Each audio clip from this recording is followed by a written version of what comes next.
On your mark, get set. Let's go. I can't do it. We'll do it live. Do it live! I'll write it and we'll do it live! Mister, will you please wake up, wake up, wake up, wake up, wake up?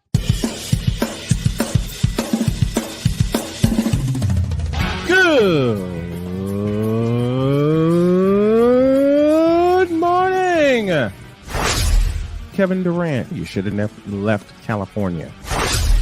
This bronze sexual upset me in having to bring this teenage idiot from Wisconsin into a sports conversation. Are you really surprised the Cowboys are giving up on Ezekiel Elliott? Whoa! Hell no! Well, no one cares about baseball. Bitch, are you for real?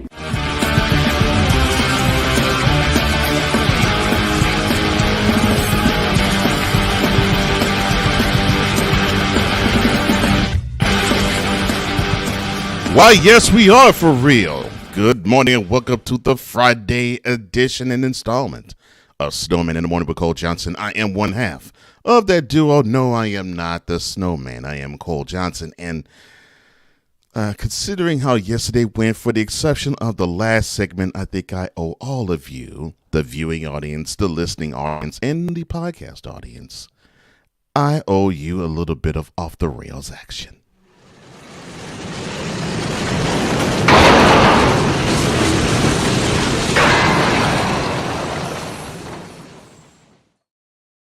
Hopefully today it will not be. In the bottom down number one, we will have Sam Shady of the Shady Sports Network joining us. Of course, he'll talk about XFL, USFL, NFL, all variety of professional football that you can handle.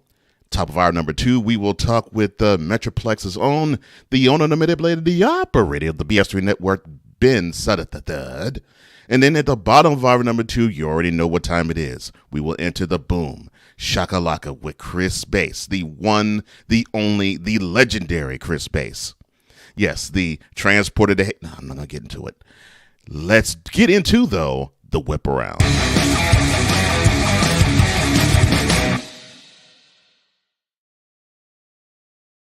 Now, see, there is one, no. Let me see, there's two, no. There are three horses that have been scratched for tomorrow's Kentucky Derby. Yes, Continuar is now a healthy scratch as now King Russell moves into the Churchill Downs field. Now, the horse number one horse racing festival now is sort of been tainted with three scratches. And unfortunately, it is unknown as to why this scratch has happened. But Continuar, as I said, was the third to actually be a scratch, and its defection will allow for the third and final member of the also eligible list to enter into the fray. So if they have one more scratch, we will have one less horse to race for tomorrow. Red roll. Oh my goodness. I said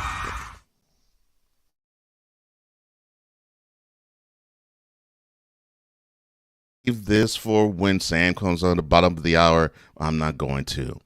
He is going to get another NFL tryout. Yes, he played in the XFL this year. And along with him, Jack Cohn, who both collegiately played, who played at Wisconsin and Notre Dame respectively, they are two of the 19 players from the XFL getting tryouts when mini camps begin soon. Now, DiNucci has been invited by the Broncos to play at their camp. Now, if you know the name, Ben Sutter and Dietz and King Doc and Fickala. Yeah, they all know the name because he was in this season's XFL, was throwing red zone interceptions just like his counterpart when he was with the Cowboys, just like his counterpart Dak Prescott was throwing. So as I said earlier, he's in rare form, and Mike McCarthy should come calling for him once again. They'll have not one, but two quarterbacks throwing red zone interceptions when they least need to.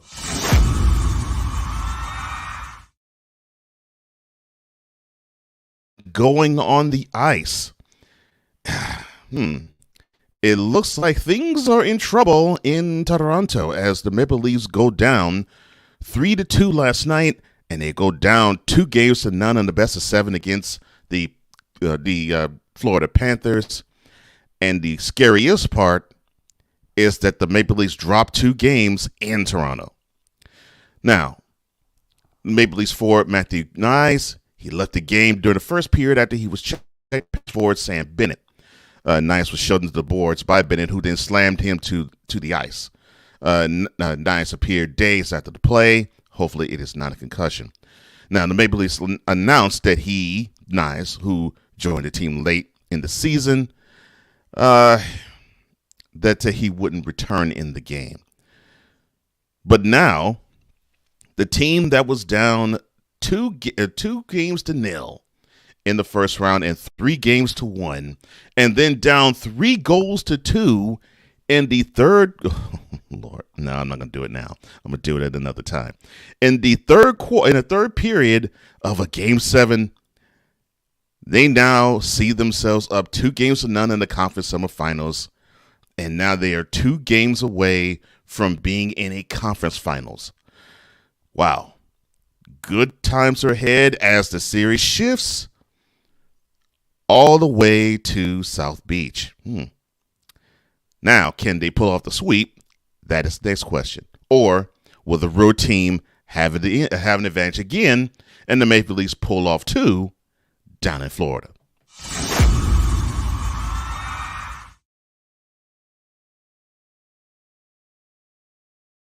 Or 4 in Game 1 of their series, of the Stars series against the Kraken. He scored again. This time, though, this led to a W as the Stars beat the Kraken 4-2 last night. They evened the series at 1 as the series travels off to the Pacific Northwest. Now, Pavelski this time wasn't alone in scoring in his second game back, and the Stars got even. The coach of the team, Pat DeBoer, he says, look, everybody was good, and tonight we didn't have any passengers, which I love that statement. It was a team effort, and that's what was stressed in last night's attack. We'll talk more about that game and more about the experience of covering the Stars in the second hour. That is provided we don't go off the rails. And that concludes today's Whip Around.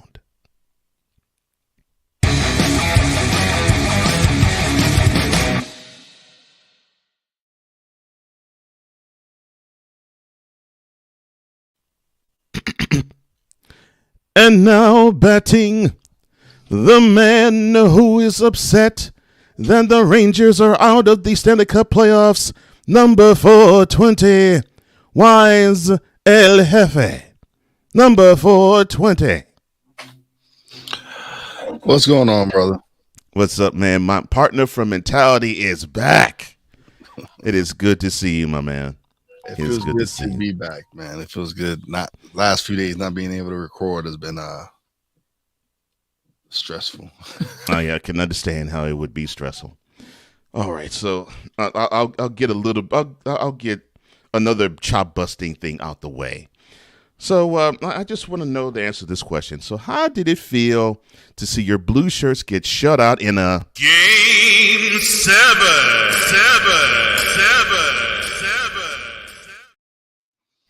It happens, man. Better team won. Listen, I love my sports and I love my teams, but I'm not one of those fans that's gonna cry in my pillow when they lose. It's better team won. I'm gonna be rooting for the Devils because they're a local team, so of course I'll be rooting for the Devils. See, that's what I'm saying. I'm not one of those fans that I'm not gonna root for the Devils because they beat my team. No, I'm gonna root for the Devils because they're still kind of like the hometown team as well. So yeah, but they're in an area. Yeah, so listen, we lost. It's all right. It happens. We'll come back next year. I'm not gonna be crying over it. It's like, hey, we'll be back next year. That's all.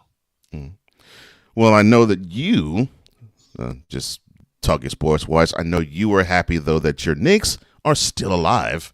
They're baby, 1-1 in their series with the Heat as it goes to South Beach. Your thoughts so far on the Knicks Heat series? I feel we let one get away in game one. Even though we didn't have Julius, I know he's a big part of what we do. So to lose That game to me one was in that to me Miami- was that. Yeah. yeah. Mhm. To lose game one to Miami was listen, Jimmy Butler, he does when it comes to playoffs, he comes up and shows up, man. He is one of those players that when playoff comes, he does what he does, man. I got nothing but respect for Jimmy Butler because he didn't come into the league as someone with a reputation as being a superstar.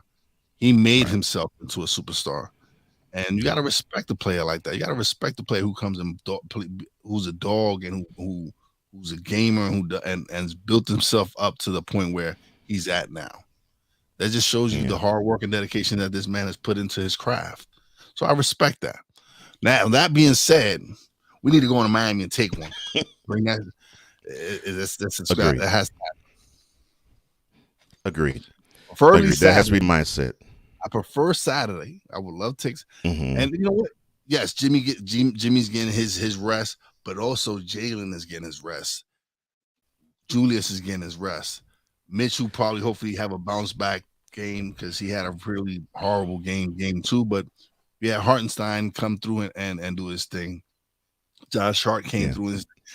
RJ Barrett has shown up in the playoffs. Finally. He needs to continue to play the way he has in the playoffs. He's been playing great. He's been playing great. The first two games he struggled. Since then, he's shown that listen, I can play in New York. I'm reason why I was a top 3 pick. Yeah, and so New York is not too big of a bulb for me to shine. Yeah. I will say this though. In game one, it looked like the Knicks really missed Randall. I mean, it looked like they did. We did. Just the way they played, it looked like they missed him. Listen, Jalen has been phenomenal. He is the man on our team. Oh yeah, Julius is that engine. He is that engine. Oh, yeah. He's been he's our all-star. He's been doing what he's been doing. I'm not gonna knock what he's actually had a rebound year from last year. This year he's came back and he's shown us that the previous, not last year, but the year before that wasn't a fluke. Right. And so now we have a big 3. We have Barrett. Yeah, Barrett. And Barrett shows you got a big 3. Yeah. And then Josh Hart was that was that dog that we needed. He is that player that we needed to help bring this all together. He's the one who'll get that loose rebound. He's the one who'll play your best offensive player and he'll guard him. Yeah, I was about to say he's the one where he now can let Brunson, Randall, and now Barrett. They can do what they do on the offensive end and on the defensive end because every team needs a player like Hart. If you got one like him, your team is much better for it because it means you got a guy who he'll take the toughest defensive assignment. He'll crash the boards. He'll get the loose ball. That you need players like that. But it's funny. I saw a team miss Randall in game 1, and I saw the opposite team miss Butler in game 2. And I'm thinking to myself, it's obvious that these two teams look totally different and I love the word you use about Randall because the same thing could be applied with Butler. When their engines are out, they just look different. And if they could both be healthy and together on the court, I know that series is going to be awesome. It might just go 7. Like when I said Cleveland was going to go 5, I felt that like they were going to go 5. This one, I can't call it. It might go 7 because you have 2 teams that are just hungry and they got dogs on each team. Like they have dogs on each team that come out and play and ball and I'm excited. I'm excited to see how this series go, man. It's gonna be a great series. Mhm. But of course, rooting for my Knicks. If we can pull out Game 3 in Miami, it's gonna be looking good for us. And tip off is at 3:30 p.m. on tomorrow's Miami's home floor, the former FTX Arena. Now tonight, before we, whenever Snowman decides to come and we see the floor, him telling gush about the Warriors. Tonight we have the Celtics going to Philly. That series gets tied up at 1, and they play the Sixers. And you have the Nuggets going to the desert playing against the Suns. They are looking to sweep them. I think they're gonna sweep them personally. And what makes it even more troublesome for the Suns, Paul is definitely out for tonight's game. He'll be out for Game 4, and more than likely he'll be out for Game 5 if it gets that far. Is that surprising though? Chris Paul's never in the playoffs. He's always hurt in the playoffs. I was talking to a friend of mine, and I said to him, man, it's like clockwork. Now, his birthday's May the 6th, so tomorrow's his birthday. It's like, for some reason, if he and his team advances this far in the playoffs, it's as if for most of the time he's playing the playoffs, he is out between now, and when I mean now, I mean like May 1st or 2nd or 3rd to Mother's Day. It is, for some reason, he seems to come up with a big-time injury that just scratches him out around now. And when I saw that, I was like, okay, like clockwork, not surprised. It sucks to say, but yeah. He's one of the best players to play the game in this generation. You gotta give him his props, but the man cannot stay healthy in the playoffs. He can't stay healthy. It's facts. It's not like we're lying about this. This dude is always injured for the playoffs. Yeah, I just don't. And I mean, it never fails. It never fails. And like clockwork. And then it's like clockwork. Yeah, yeah. And then you now are left with a team that the scoring has to be all on the shoulders of Devin Booker and Kevin Durant. And they have to each score 35 or 40 just for them to even have a chance to win a game, because you can't find any offense outside of those two coming from anywhere else. No. And what makes this even worse for them, they're playing a team that's deep. So, and they're not deep, and they are not deep. And so I'm like, they're playing a team that's deep, who in Snowman's mind is this year's MVP too, but the former 2-time MVP Nikola Jokic, who whenever he's on, it's forget about it. You also have Jamal Murray. Jamal Murray's been playing great. He's been playing great. He's been coming, and it's taken him a couple of years to get back from that horrendous knee injury, because it was horrendous. I got a thing on that MVP voting. I think since Perk made that stupid ass comment about writers being racist and not giving Embiid or whoever Jokic winning, I think it kind of played its part on the vote on the writers showing that, hey, we're not racist, let's vote for Embiid. That's how I feel. Well, that's a wonderful way to slide into the Celtics Sixers matchup. Then, I'll put it this way: just the bottom line it.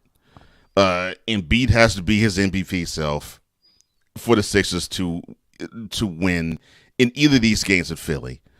And for the Celtics, they got to move that ball, starting with having Tatum touch it and have the ball hop, because and we've said this.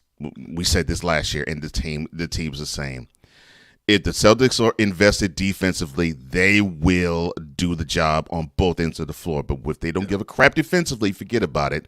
They'll play ISO on the offensive end and screw themselves. And that's what we saw in Game 1.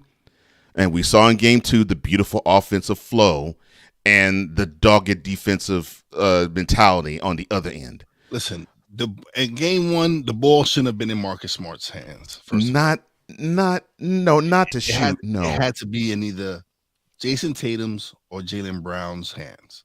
That's it. Yes. Those are your two superstars. Mhm. So it should have been in there. And Marcus Smart is a great player, but he's not he's a defensive guy. He's a not defensive. he's not really known for his offense like that. He can give you some points. Yes. We can come one night, a couple of nights he'll come out and give you 20 or whatever. But your studs are Brown and Tatum, right?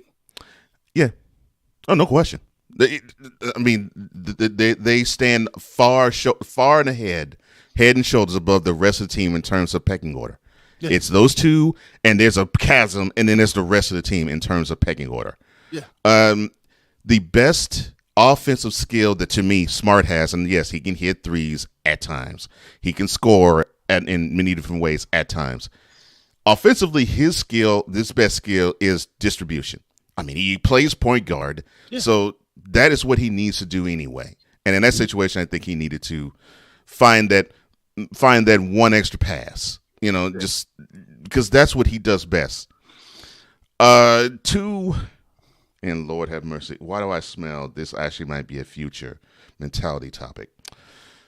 To what you said about Kendrick Perkins and Joel Embiid and the MVP and what he stated.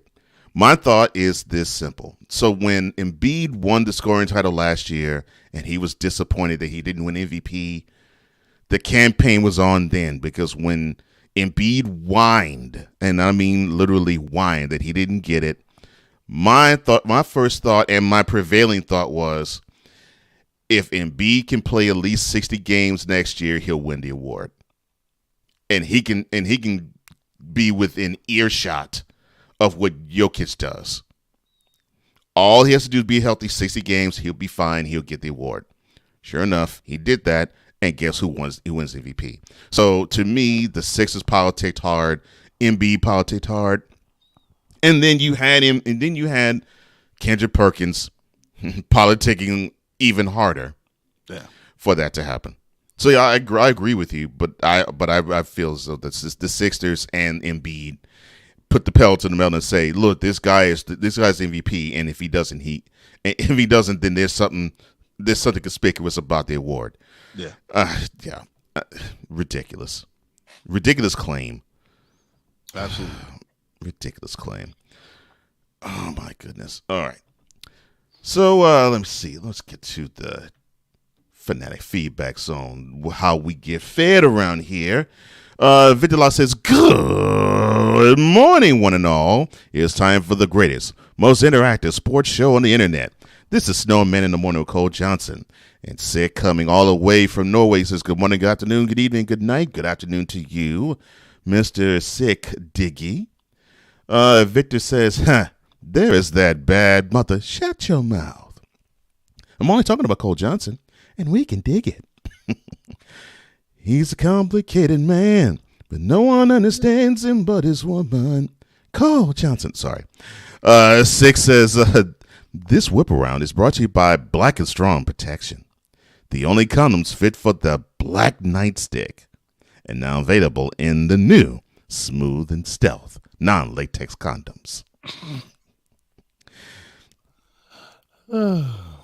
Yeah, I know. Six says 2-0. Sounds like Cole Sports has been watching some Major League Soccer lately. Sometimes I throw none, and sometimes I throw nil. Vic says, hey, the wise man is back. Yes, he is. I'm so glad that he is back. And Sick also says, good morning to you, sir.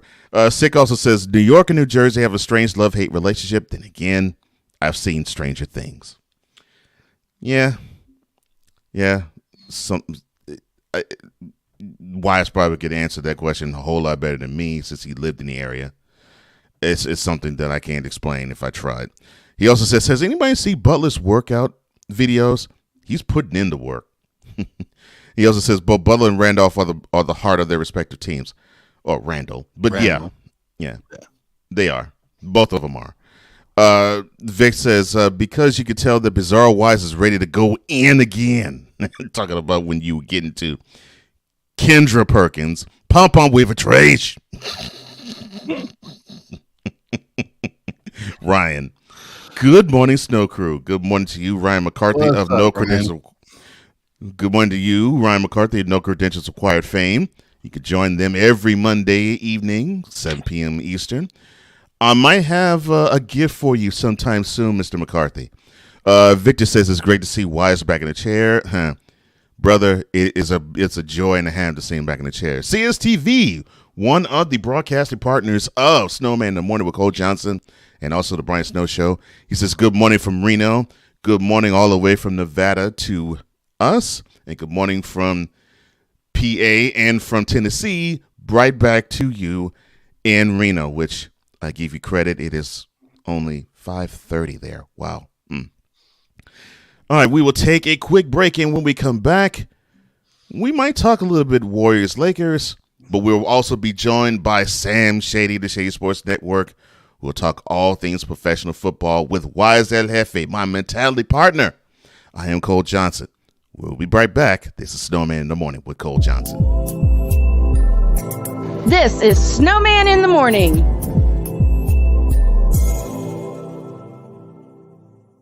Here's an important message from the Diabetes Solution Center. Do you like pricking your fingers to test your blood sugar levels? No one does, but it's important to maintain your health. And now, by wearing a small remote device called a continuous glucose monitor, or CGM, you don't need to prick your fingers anymore. It's easy to use and helps you make more accurate diabetes treatment decisions. If you are testing your blood sugar 3 or more times daily, injecting insulin, or using an insulin pump, call the Diabetes Solution Center right now. And if you have Medicare or most major insurance coverage, you may be able to get a new CGM at little to no out-of-pocket cost. Shipping is free, and we'll even bill your insurance company for you. If you are testing your blood sugar 3 or more times daily, injecting insulin, or using an insulin pump, call the Diabetes Solution Center right now to learn how to end the painful finger sticks and get your own continuous glucose monitor, or CGM, at little to no out-of-pocket cost.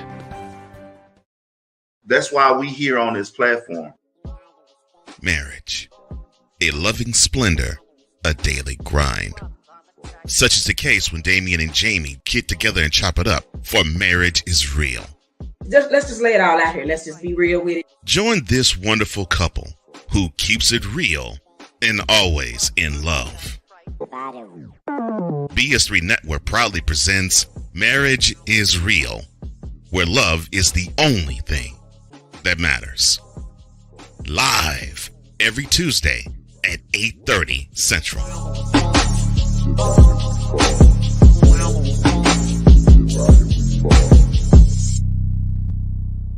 Oh, and Jamie has something to say. Deuces and trays. SeatGeek is the ticketing app for fans like the High Five Strangers guy. Game-winning interception. First down. Just a nice, solid tackle. If you're in arm's length, you will be swapping skin with this extrovert. You see, he knows SeatGeek got him a great deal on tickets, so he can focus on what he does best, smacking palms. SeatGeek handles the tickets to sports, concerts, and more, so fans can fan. The original Think drink is back. Level up with proven ingredients formulated to crush your competition. No gimmicks, no jitters, no messing around. Just high-potency results that keep you moving day or night. There's a new nerd in town, and we came to play. Nerd Focus. Smarter than energy. Cause we take this job so serious. I'm sorry. I did that all wrong. My bad. Do it right, will you? Oh, God. Brother guest, I'm so glad, Ryan, that you here on Coffee with McCarthy.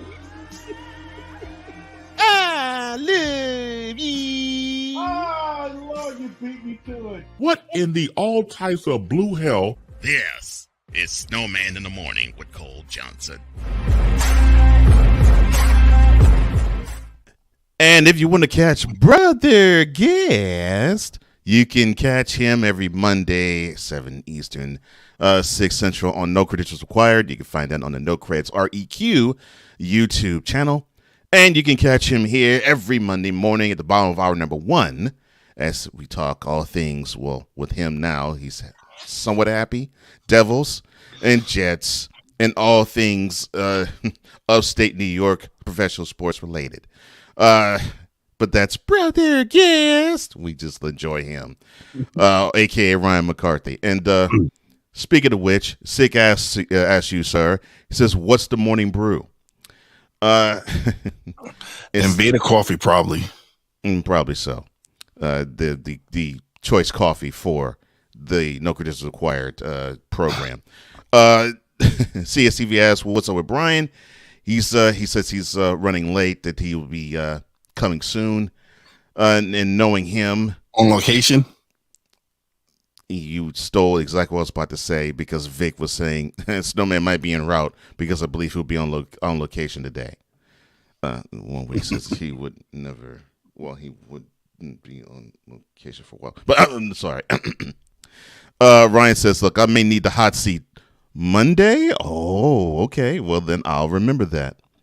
And he also says, yes, it is Invader Coffee, although I did pick up some Cafe Bustelo the other day. Uh-oh. Trying other brands. Uh-oh. Oh, well, I feel sorry for Invader. No, I'm just joking. 6 says, Cole, I've been wanting to ask, whatever happened to the Don't Text and Drive PSA? Well, that one was a Snowman decision. I don't know what happened to it.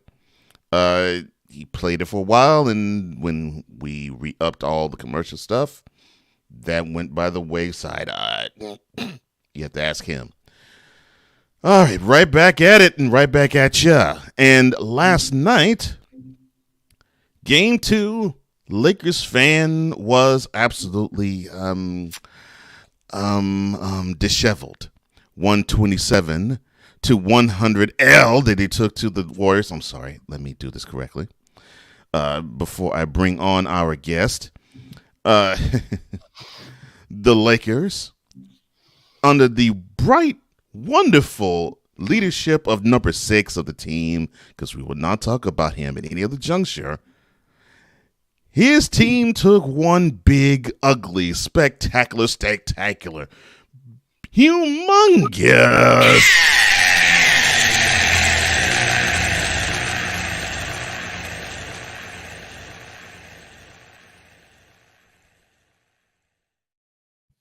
Klay Thompson with 30, and Steph Curry chipped in with 20.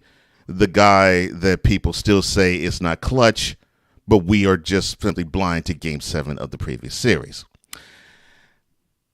Be that as it may, we are now joined by the man who, at the bottom of this hour, does what he does best, talks all things professional football.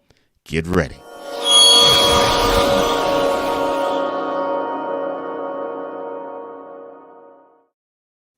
Because Sam Shady of the Shady Sports Network joins us right now. Good morning, sir.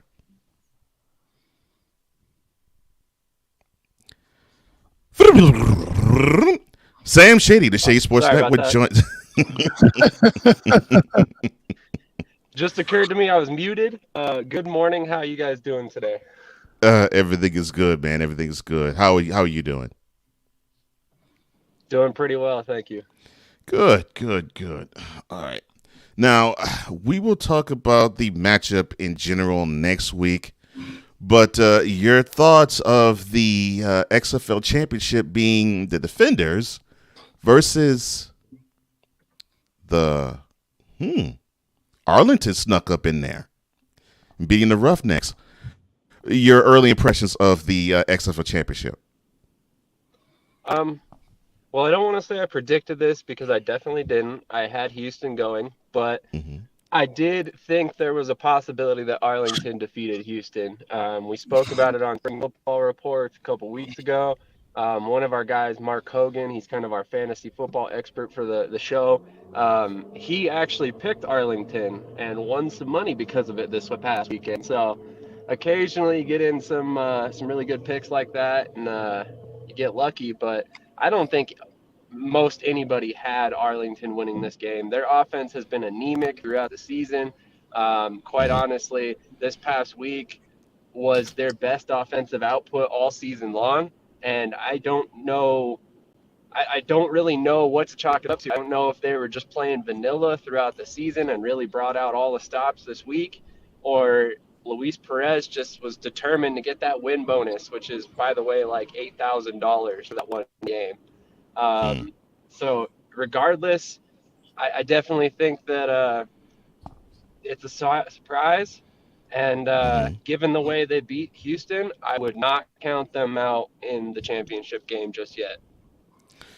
Although the talk has been this year, the Defenders just dominating the league. Yeah, I can understand why you would say that. So kickoff is at 8 p.m. Eastern, 7 in the local market, which is in San Antonio. Not tomorrow, next Saturday.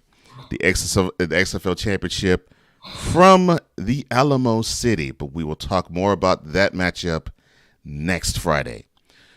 We will now shift gears and go to the USFL, which now they are starting to shift into the next gear as they are now in week 4.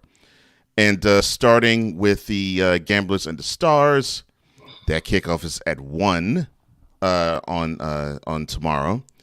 Your impressions on the Gamblers and the Stars so far this season, and your impressions of this game? Well, my bias is going to show a little bit, but I think the Stars and the Gamblers are two of the best 1 and 2 teams you could possibly ask for in this league, because they're better than their records in both situations. They're both very talented teams that have had things not really fall their way, although the Stars in particular have dealt with a lot of injury issues, which is the main source of their problems right now, whether it be protection issues for the quarterback or a lack of a run game or lack of run defense. We seem to just have player after player get injured every week. This upcoming week, we've got Blake Camper, our starting tackle, returning from injury. We lost Cedric Lattimore to injured reserve. So this is going to be a very interesting game. I really think it's going to be a close game. Houston's definitely going to be in it. And as much as I hate to say it, there's a very good possibility they win this game. Because right now I think Philly is kind of reeling. They're trying to search for an identity. They don't have one right now. They came into this season expecting to be a run-heavy team, and it just hasn't panned out yet. So it's going to be very interesting to see how this game pans out. If you're asking me for a prediction, I would specifically say 24-21 Stars. Although, again, I could definitely see this going to Houston's direction. Oh, you expect to be a good game. Okay, well, what do you think? Before we continue, let me introduce properly the man who is the founder, the man who is the CEO, the man who is the North Star of the Snowman in the Morning Canon and the Snowman Multimedia family. Ladies and gentlemen, I give to you Brian Snow, a.k.a. Snowman. Good morning. Good morning. Good morning. Total scramble drill this morning. Wife's off to Indy. I stayed here. We both woke up late and threw both our all our timing off. Sam, a question for you when it concerns the Philadelphia-Houston game. If Houston has an advantage, what would it be and why? I didn't catch that. You cut out at the moment. What'd you say? If he said if the Houston Gamblers have an advantage in this weekend's game, what would it be? And why? Oh, that's very simple. Kenji Bahar. Kenji Bahar is the advantage for the Houston Gamblers because of his mobility. He's one of the most athletic quarterbacks in the league, and that's something that the Philadelphia Stars have kind of struggled with over the past 2 years. I'm hoping that our extremely quick and fast defensive ends can manage to keep him contained in the pocket and kind of force him to beat us through the air. But if we allow him to get loose and, make a couple big runs, we could see this game go Houston's way very quickly. Last weekend, we showed a lot of vulnerability in that direction with the fact that Troy Williams ran very heavily on us. Other than that, we've done an okay job at stopping running backs, but realistically, the run defense in general scares me. And that running offense for Houston is one of the best in the league. First, it was T.J. Pledger. Then they got Mark Thompson back. Kenji Bahar, like I mentioned, super mobile, super athletic. So really that run game of Houston is the big advantage going into this game, and it's going to be the deciding factor. All right, you have the Showboats and the Panthers. That kickoff is at 7:30 p.m. Central, Eastern, 6:30 Central. The Gambler Stars and the Showboats Panthers games are going to be taking place on Ford Field. The Panthers are 2-1. The Showboats are 0-3. What are the keys to this game, and who do you see coming out on top in this one? Well, it definitely won't be the Showboats. The Showboats are probably going to be one of the worst teams throughout this season. They've already had a tremendous amount of turnover on the roster. It's almost like they didn't know what they wanted to do in that running back room. They cut 2 players after week 2, brought in 2 more players. They only carried 3. So it's kind of interesting to see that move. But ultimately, they had a lot of turnover at the quarterback position as well. None of the 3 guys have played very well, except for in that week 1 game against the Stars, where we made them look a lot better than they were. But ultimately, I just don't think you can pick the Showboats in any game yet until they show us something. And so far, they haven't shown us a thing, except for the fact that this boat is sinking very quickly. Well, let's shift to Sunday. Well, since you pretty much say it's Panthers all the way, let's shift to Sunday. The Generals Breakers and the Mahler Stallions games will take place in Canton. The kickoff at 3 p.m. Eastern, 2 p.m. Central on Sunday. We'll have the Breakers and Generals. What are the keys to this game, and who's going to come out on top in that one? As the Breakers are 3-0 and the Generals are 2-1. So really the keys to the game are the same for both teams. You need to get your quarterback in a rhythm. We saw what happens when DeAndre Johnson plays well. Last week, the Generals collected their second victory of the season, and they're now 2-1. That's the best they've looked all year so far. On the flip side, McLeod Bethel Thompson is one of the best passers in the league so far, and when he's on point and on rhythm, this Breakers offense is unstoppable. He's thrown for 300-plus yards in every game so far this season, although there's been times where he started a little bit slow. If the Breakers can prevent that slow start in this week, I really think the game goes the bigger way. But the Generals defense has a lot of talent and could be the unit that slows down this Breakers offense early on and gets enough of an advantage from their offense if DeAndre Johnson's in a rhythm that they could be the first team to give New Orleans a loss. Wow, now that is saying something. Yeah. That is definitely saying something. Kickoff at 6:30 p.m., 5:30 Central, 4:30 where our partner, Sam is residing in the Rocky Mountains. The Stallions and the Maulers. The Maulers come in this game at 1-2. The Stallions 2-1. What's the key to this game? Who do you see coming out on top in this one? Well, this is going to be another game that's going to be a lot closer than people expect. I mean, you look at these records, and I know it's only 3 weeks through the season, but the Stallions look like the lot better team than the Maulers, especially when you look closely at the games that they've played. But the thing is, I would caution against that thought. I don't think the Birmingham Stallions are going to run away with this game. I think while Alex Magoo has been playing very well, I don't quite think that he's faced a pass rush like Pittsburgh's yet. Pittsburgh has one of the most talented defenses in the league. I mean, led by Reuben Foster, not to mention one of the most ferocious defenses. Absolutely. I mean, like I was about to say, Reuben Foster, anytime you have that guy leading your defense, you're in a good position. I've always been a fan of him way back to his time with the 49ers when he was drafted in the first round. You know, we see guys like this in this league. You expect them to be superstars, and Reuben Foster is not disappointing so far, and he's given that defense kind of the lifeblood that it needed to be decent this year. And so far, they've played up, if not up to, better than my expectations. And I really think they're going to slow down the Stallions, although I do think the Stallions will ultimately have too much and will win the game. Yeah, I look All at right. that too. Birmingham favored by 8.5, if I'm reading this correctly, over the Maulers. Game of the weekend. Which one is the game of the weekend for you? Man, it probably the Breakers and the Generals. Both of those teams are very good, very talented.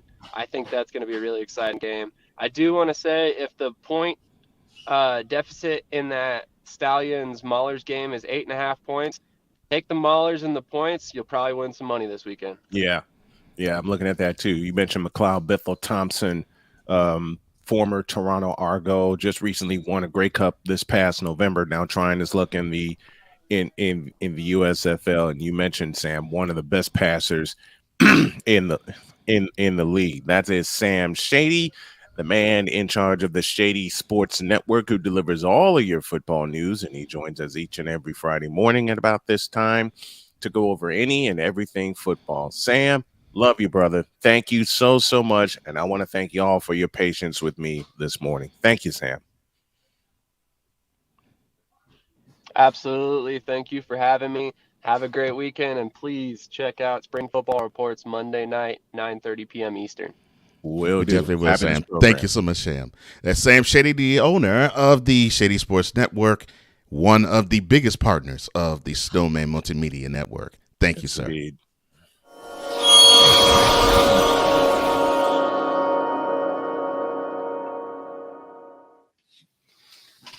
Now we have a couple of minutes before we do the hour 2 break. I will cede the floor to you, sir. Gloat about the Warriors' 127-100 victory over the Lakers. Go ahead. I'm excited that they won, but now it's a quick turnaround going to Southern California on Saturday, and I'm looking at this with a very critical eye. The Warriors need to snatch both of them in Los Angeles because of the fabulous performance last night. And Steve Kerr made 2 quick moves. He did not start Kevon Looney. Looney didn't start because of an illness. Yeah, he went smaller. And JaMychal Green got a start last night. Yeah, he went smaller. Yeah. And that blew up the Lakers. That blew up the Lakers because it allowed Golden State to have something they usually have. Spacing. It allowed the Warriors to have a lot of spacing. And beginning in the second quarter, when they trailed, they trailed by 7 at the end of 1.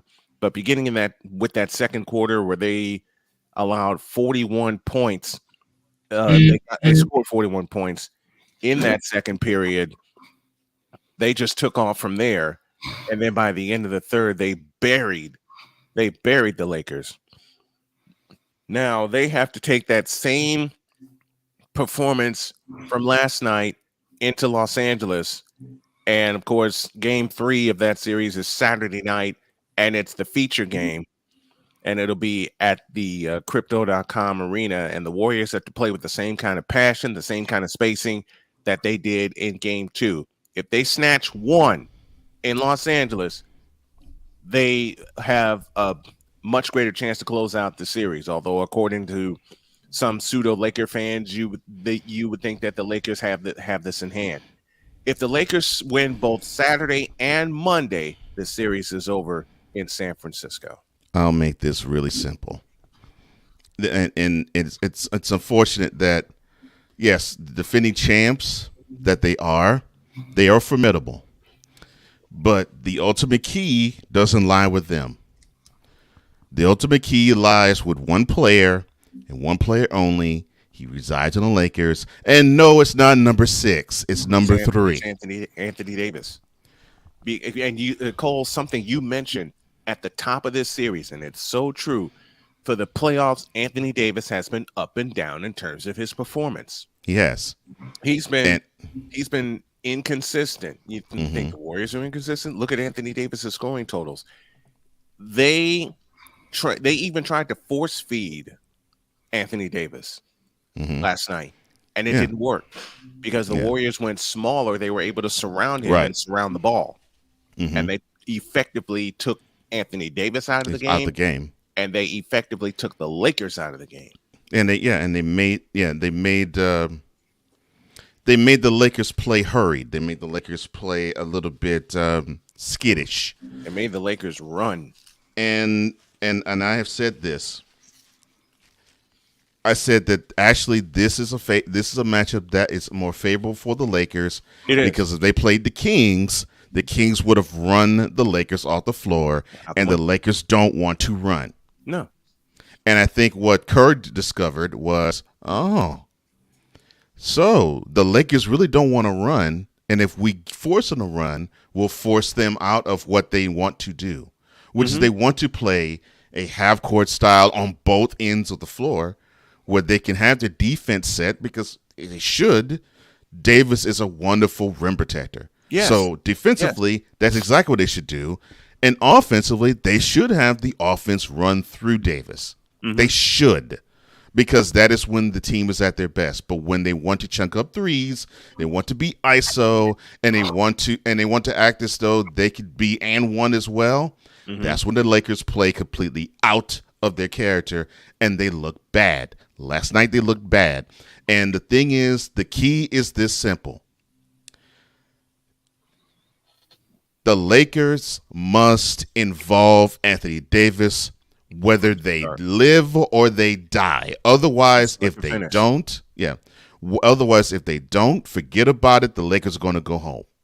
And it's just that simple. And the other key that the other key adjustment that Steve Kerr made last night, he put the ball in the hands of Stephen Curry all night long.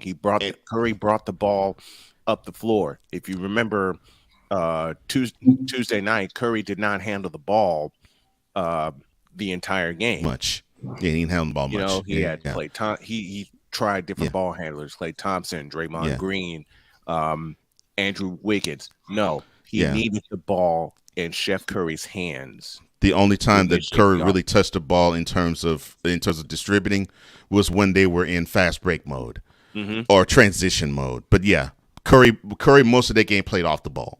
Yeah. And having Curry play on the ball, I'll be doggone 12 dimes. So, good Lord. And that's what they need to. And that's what they need to do. I'm gonna give you a laugh. I'm gonna give you a laugh, man. I'm gonna give you a laugh. Oh Lord.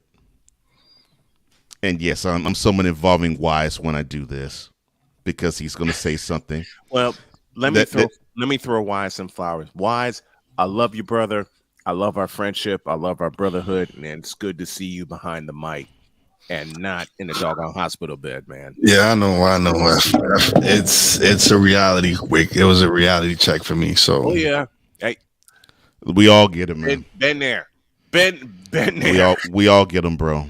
You're definitely not alone in that department. And Wise, salute to you, my man. Glad you're here this morning. And here's also another salute to you, man. So as I was perusing social media, oh dear, didn't we tell you to quit that mess? No, from him, not you, man. I could have sworn I told both y'all to stop that. I saw some ridiculousness. There's Wise being the conscience of the group again. Yeah, right. I saw some ridiculousness in the fallout from the Warriors' victory over the Lakers. And there was this Lakers fan that said, quote, "Oh boy, there's Klay again. Every time the Warriors need a big win, Klay always delivers. And where was Chef Curry?" Close quote. And I responded by basically saying, what? But Klay in Game 7, the previous round, never mind. Hour number 2 begins now. Time for hour 2 of this spectacular. Ryan McCoffey now joins us this morning. That's what you need to do to beat Josh Allen. You need to make him uncomfortable. Hour 2, time for some Spivey notes. And here's Jay. Well, I know he's only in his 3rd year, but they're just wasting Justin Herbert. Hour 2. The hardest working content creator I know, the playmaker. Hey, LeBron James, the greatest scorer of all time. Hey. Hour 2. The one, the only Christopher Dietz. They rewarded Ohio State for not playing, and they punished USC foreplay. Hour 2, Sam Shady. Oh man, it's been a roller coaster ride. If you were a Philadelphia Stars fan. Hour 2, that's Big Ben, the man in charge of the BS3 network. And if I see Kurt 2 Chainz Cousins out. Hour 2, Chris Bay's joining us. Oh my God! Oh, this game! Oh, way to go, Sammy! Hour 2, YSL. Oh man, I thought I missed it. What in the all types of blue hell? time for hour 2 of this spectacular, and it starts right now.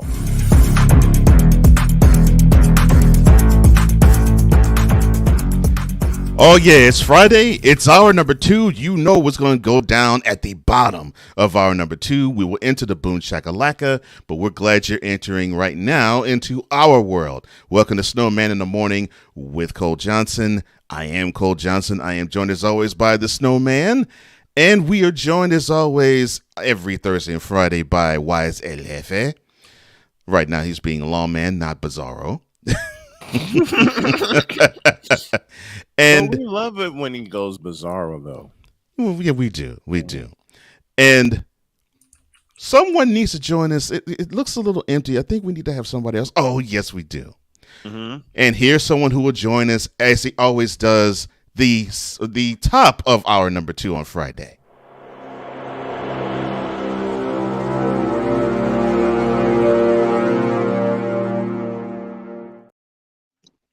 Welcome, ladies and gentlemen, the owner, the manipulator, the operator of the BS3 network, Benjamin Suddath the Third. Good morning, fellas. Man, I got the full government name this morning. All right. Hey Ben, how was the American Airlines Center last night? It was rocking. Now I wasn't there. Doc was there last night, but it was.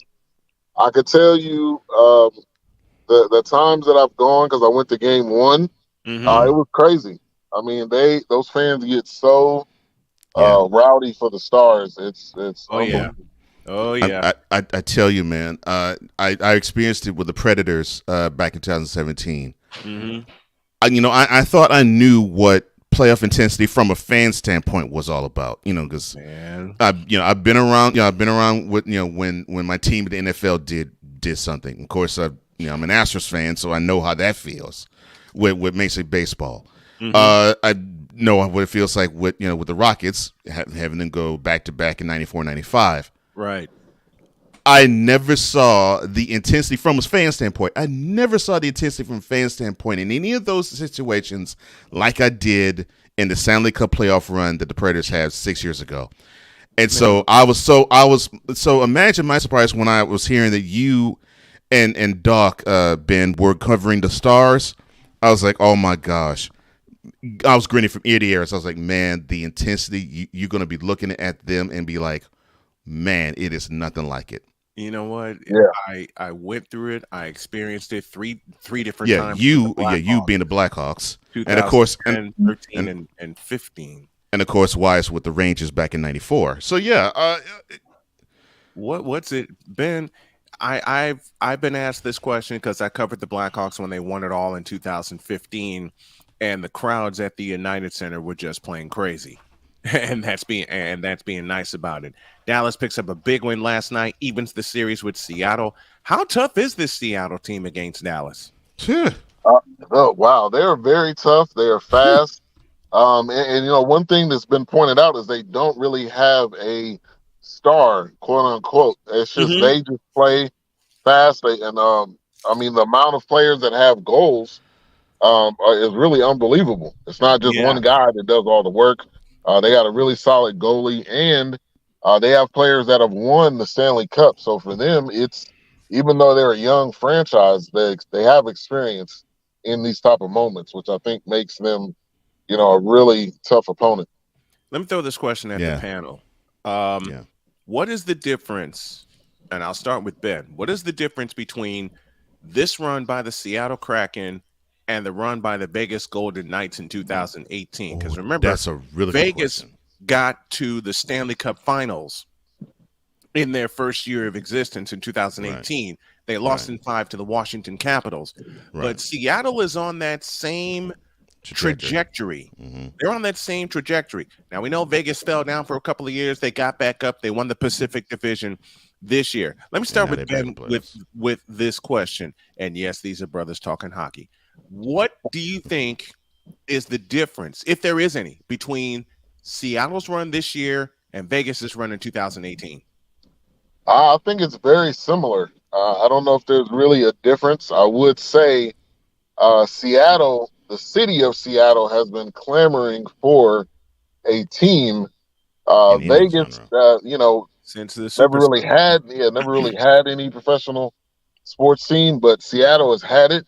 So I think the one of the differences is just the fan base is ready for this, and they have a built-in fan base. They already have a built-in, home ice advantage, and so I think that's probably the biggest difference, and probably the players with the amount of Stanley Cup wins, I think also is probably a difference between them and Vegas.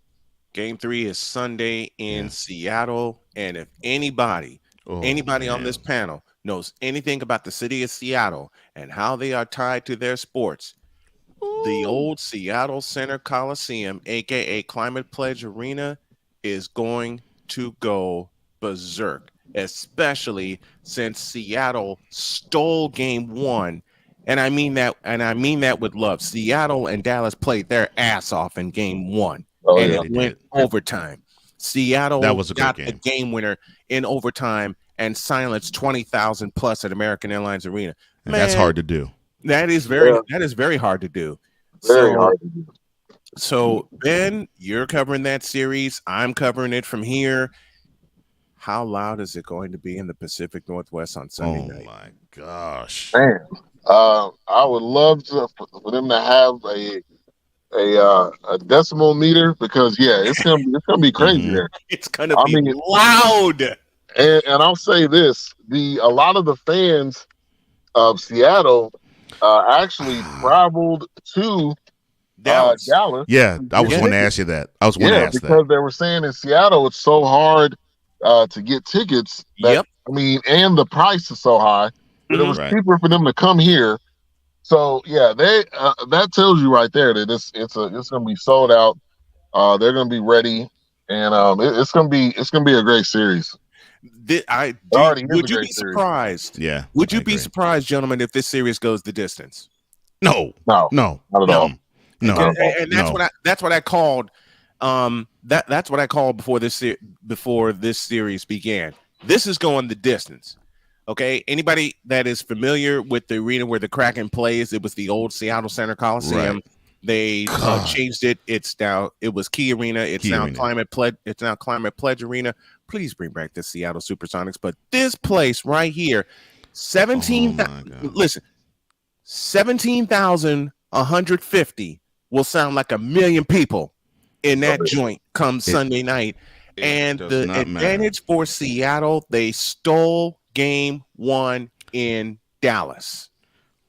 What I want to see is, look, I witnessed many times the Supersonics fandom. Same. And it was raucous. It was crazy. I mean, when we get to this part of the year, it was absolutely crazy. It was to the point where if you rooted for a team that played against the Supersonics, you did not want them to play there. No, because because that fan base is rabid. Cole, with you being a Rockets fan, and you expressed this on the show so many times over, and I feel it every time. Your kryptonite back in the day was the Seattle Supersonics, just like mine with the Bulls was the Detroit Pistons. Yeah, it was. And part of it was the fans. I will admit that part of it was the fans. Part of it was the fans, but they're so rapid for sports in the Pacific Northwest, even down to the high school level. I know some folks in the Pacific Northwest. It's crazy. And now you have a successful hockey team, albeit in their maiden voyage. But that's what I want to see. I want to see how is, especially with someone like Jordan Eberle, who's playing absolutely dynamite for Seattle, especially in their upset of the defending Stanley Cup champion Colorado Avalanche in the previous round. Coming. Right. I but I want to see the rabid fan base that is Seattle in any professional setting, because they're that way for the Seahawks, they're that way for the Mariners. Mm-hmm. I want to see Mariners that, are doing terrific, and the Mariners are awesome too. and right the now. Mariners are doing I terrific. want to see how rabid they are, and then you link the intensity and the pageantry of the Stanley Cup playoffs in that city. Oh my gosh. I wouldn't be surprised, A, if this series goes 7 games, and B, if it winds up like the Kings and the Blackhawks in 2014, where it took like a weird double deflection, double overtime goal for the Kings to beat the Blackhawks in the 7th game at the United Center. And I was there for that one in 2014. And just, a story breaking game 1. Pavelski, who was out with the concussion, comes in. I mean, everybody was expecting him to play, but nobody expected him to get 4 goals. 4 goals in a game. And to lose that game, man, walking out of the AAC on that day, it was, you could hear a pin drop. I mean, it was just the air came out of there. That's a tough way to lose, but they immediately bounced back in game 2. So going up to Seattle, obviously they're going to need to at least split. If they can win both, that would be great. But Seattle's not going to make it easy. No, Seattle's not going to make it easy. Ryan put this comment in the chat earlier, so I got to do it. Black man talking hockey. I got to do it. I got to do it every time. Sam has a question for us from the Shady Sports Network. I wonder if Seattle would have been more likely to travel if Seattle had. Let me try. I got it. Let me try I got that it. again. Okay, thank you. I got it. Go ahead. I wonder if Seattle fans would have been more likely to travel if they had beaten DC in the XFL, having both their teams play in Texas. Oh hell yeah! I'll answer that. With the way Seattle ended the regular season, the Dragons ended the regular season. Oh hell yeah! I know they would have. Seattle fans, if there's one fan base that I absolutely adore, it's Seattle. They travel. They represent. Yeah. Oh my They gosh. travel and they represent very, very well. They do. Yeah, and I'll say this: it wasn't a ton of Kraken fans there, but there was a couple of people, specifically this one lady that was right behind us, and she kept saying that, she kept screaming, "Go Seattle, go Kraken!" I'm like, somebody put something in her drink, man, so she can be quiet. Somebody put some of that Bill Cosby. Oh Lord. I was hoping you wasn't gonna go with. I was praying you wasn't gonna go with the Robin Harris line. Nah, but thank you. I tell you, Thank you for not. Thank you for not doing that. yeah. They were talking trash as they were leaving because they seen us. They had pretty much had like a makeshift press area because there was so many people there from Seattle news, from Dallas news. Yeah, they had to extend the press area. Yeah, there, so basically they had to extend it. But yeah, the fans were walking past us and they were like, "Yeah, we're gonna talk some trash to you before we leave." And it was like, "All right, we'll be back. We'll be back game 2." So yeah, that's cool. You know, one thing I love. That's cool. That's cool. One thing I love about hockey fans, they will talk trash between the ice all game long, but when the game is when the game is over, a visiting fan will come up to you. "Hey, you want to go grab a beer?" "Oh hell yeah, let's go!" And we break down the game. Like I said, when I covered the Blackhawks from 2008 to 2015, and I'll give a perfect example. When we won the Stanley Cup in 2015, before Game 6, bunch of Lightning fans come in, and they had this steely look in their eye. We won 2-0.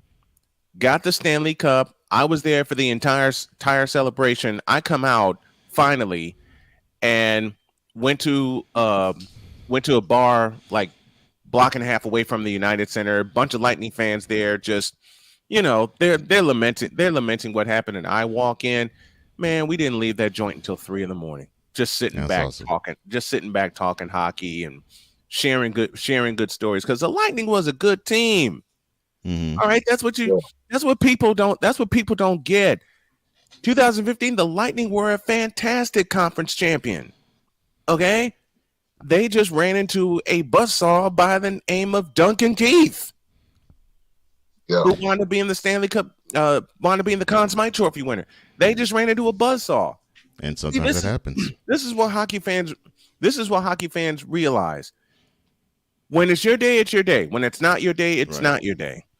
Yeah. But this and the players and the coaches, they'll tell you that today just wasn't our day. You know, we did everything we could. And I mean, in game one, if anyone else would have scored a goal, they probably would have won. But it was just Pavelski was the only one that seemed to be able to get it going. And I think a big thing is Jason Robertson, who during the season had 40 goals, and now he's just kind of struggling. And I think sometimes, you know, you get in these big time games and you may be overthinking it. You may be playing the back a little bit too much, but his team definitely supports him. He continues to come out and do the best that he can. But as long as he's contributing and we're winning, you know, winning cures all. So that's obviously the goal. What's the key for the Stars in Game 3 Sunday night? Definitely get started early.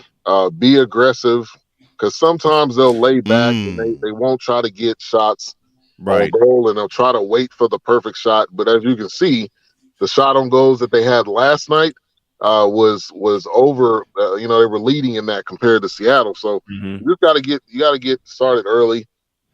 Make sure you're defending and helping out Ottinger because of how fast Seattle is. Yeah, you can't just expect Ottinger to be able to do he's amazing, but whatever help you can give him. So I think that's another key. And then just give Pavelski opportunities. If he has opportunities, he's probably going to score another goal, because he is probably, as of right now, I mean, he's the MVP of this series. And was final last night. And the funny thing about what you just said in your first key, Ben, coming into the series between the Kraken and Stars, the Kraken scored the first goal in all 7 games of the previous series against the Avalanche. So it is funny you actually mentioned one of the keys is to start early, and I agree with you. And I think the Stars understand that too, and I've seen them become more aggressive than they were actually in the previous series against the Stars. I mean, against the Wild. So I agree. I think if they are aggressive and they start early, I think that will be a key. But I have a question in another realm for you, because, of course, we all know that you are a Metroplex guy, but you have Bay Area roots, and your father is still a huge supporter of Bay Area teams. Oh, yeah. As I was perusing social media again, I saw something the day after the Warriors beat the Kings. I saw something from your father. I did not know that Ben Souther Jr. got down and talked trash. Oh, he does. I was floored. I was like, I got to talk to Ben about this. I was like, okay, so how amped does your father get with the Warriors advancing in the playoffs? Oh man, he is beyond excited. Anytime he is perusing social media. Anytime there's some Steph slander out there, he is ready and quick to respond. Steph is his boy. And obviously being from North Carolina, being Dale Curry's son, there's a lot of connections there. Yeah. So yeah. Pops is perusing social media sometimes, and he is ready to jump in if there's some Steph slander. But yeah, he's beyond excited. You know, especially going up against LeBron. You know, he's not the biggest LeBron fan, so yeah, I found that out too. About that, and he's like one of those kids. You know, the first day of school, they got their clothes all set out. He's got the jersey. He's got the Steph's shoes. He's just ready when it comes to game time. Even if it's a late or early game or whatever, he's tuning in. So yeah. I want you to know I forever love your father now because of that. Because when I saw that, I was like, oh my gosh, he's talking trash. I mean, he's literally talking trash. I actually love it. Yeah, and interesting enough, that's a shared account between him and my mom. So who knows? Right. It could have been her talking trash. They both are ready and willing to fire shots at people talking about the Warriors. Look, I know your mom can be, your mom is like, okay, don't start no more meaning. I know she has that energy. Oh yeah, I love her though. I love her though. Yeah. I know she has that energy, but for some reason, I have a feeling that was your father when he was talking trash. I just had a feeling. Probably because he's the sports. I mean, that's where I got all my sports passion and knowledge was from him. So right, there's no doubt that was probably him. I was like, oh man, I gotta talk to Ben. I was like, Ben. Yeah, man, he does not play when it comes to Steph and the Warriors. I was like, Ben, your namesake was talking trash. I was like, ooh, I gotta talk to Ben about that. Trash. But yes, I remember. I think in the brief conversations I've had with him, because I got to talk with him more than just the 1 or 2 times I have. He did mention he could not stand number 6 of the Lakers. Yeah, there's definitely some. They respect him obviously as the person, right? As a player. Yeah, they are ready and willing for the Lakers to lose this series and for the Warriors to move on. For sure. I bet you they are. And it's unfortunate. I know you have to move on because I know your time is very valuable. But tell the people where they can find you, sir, and how they can check out the wonderful programming that is on the BS3 Network. Yes, sir. So BS3 Network, all avenues of social media. We also have a BS3 Sports Twitter and Instagram. Follow us there. That's where we're putting a lot of the Stars content. We're live tweeting games, doing a pregame show. So you can check us out there. And then BS3 TV on Roku. If you have a Roku TV or device, make sure to add that. You will find Snowman in the Morning. You will find Cole Sports. You will find Poppy J and Wise. You will find Mentality on there as well. So all the content is there. And we'll have a replay of Cole Sports today. And potentially Poppy J and Wise. First off, good to see you, Wise. Thank you, brother. Thank you. I'm feeling much better. Thank you for the well wishes, brother. I appreciate it. But you will have an episode of Poppy J and Wise. We're probably going to record it in a little bit. Okay, cool. You should have an episode today. Hey, I'm looking forward to that. And thank you, everybody, and y'all have a good one. All right, man. Well, as always, this is my brother. I've known him for almost a decade in the game. I love everything he does. This is Ben Southern III. Knows everything Metroplex sports and knows a little bit about the Bay Area sports too, and knows everything about sports in general, and knows everything about entertainment too. Because don't front on him. He's 1/4 of the forecast as well. You check that out every Monday evening, 9:30 p.m. Eastern, 8:30 Central.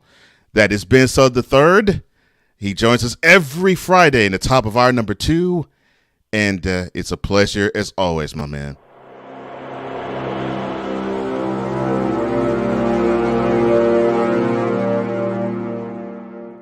I love that picture of Ben. I do too. When I saw it, I was like, I gotta grab that because that definitely screams Ben to me. We'll take a quick pause for the cause, and when we come back, we might talk a little bit of something, but it also might be time for a wonderful visitor. Be right back. This is Snowman in the Morning. I'm joined by my Mentality brother Wise. We'll be right back. This is Snowman in the Morning.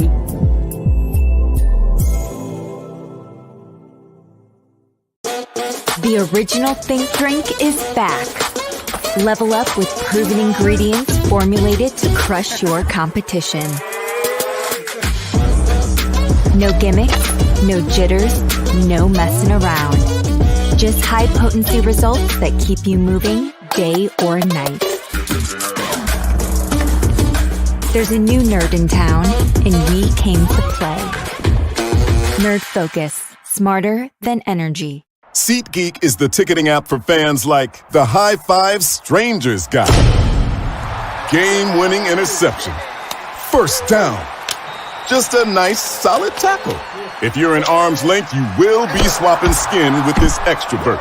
You see, he knows SeatGeek got him a great deal on tickets, so he can focus on what he does best, smacking palms.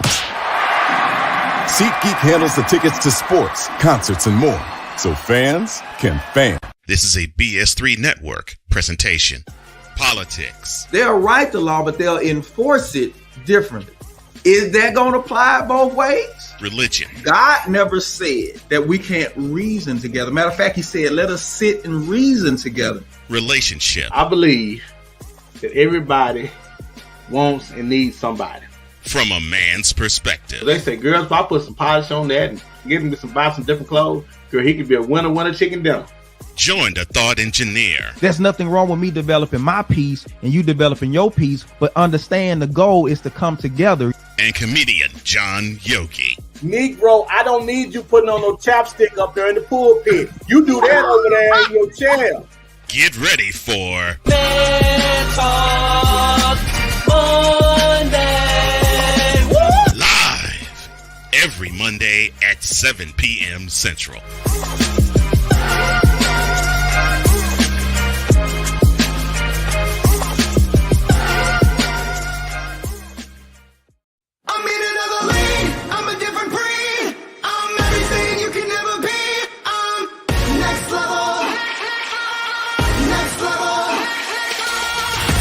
Thursday nights are wrestling night on CSTV. Tune in every Thursday night at 7 p.m. Pacific to see all the amazing Next Level Pro Wrestling stars on Thursday Night Throwdown on CSTVNow.com and the CSTV app on your Roku device.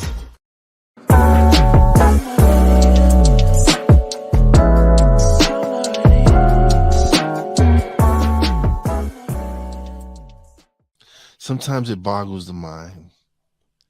Like you would think just the one, because I'm sure there was other players that were doing it. I'm positive they were.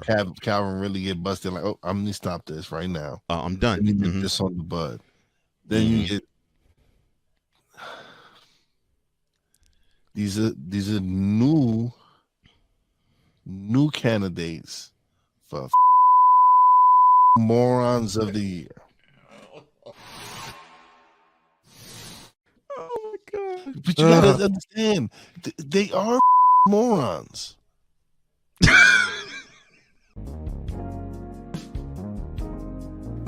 Oh, and we have more morons in the next episode, but no. If you want to tune into this episode, go to the Comey Media Incorporated or the Real Wise TV YouTube channels. It always premieres every Monday, 2 p.m. Eastern on the Comey Media channel, 9 p.m. Eastern on the Real Wise TV channel. And if you want to catch the television replay, every Thursday, 5 p.m. Eastern, 4 p.m. Central on the BS3 Network via Roku TV. We thank you for your support, and the Snowman Multimedia channel supports this show as well. Back at it at Snowman in the Morning with Cole Johnson. I am Cole Johnson. I think Snowman stepped away for a sec. Joined with Wise. Yeah, it looked like he was having difficulty with his mic. I think he was. But there's someone who does not have difficulty with theirs, and we're so glad he isn't having difficulty. It is the bottom of hour number 2 on a Friday. You know what time it is. Yeah. And now, the transporter to Hades, the reformer of hooker whores, and the bronze god, the one, the only, the legendary Chris Bay.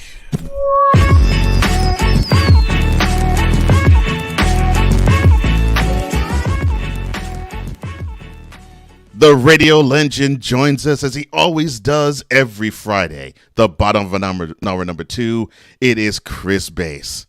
How you doing, sir? Man, not too shabby for an old man. I'm doing pretty good.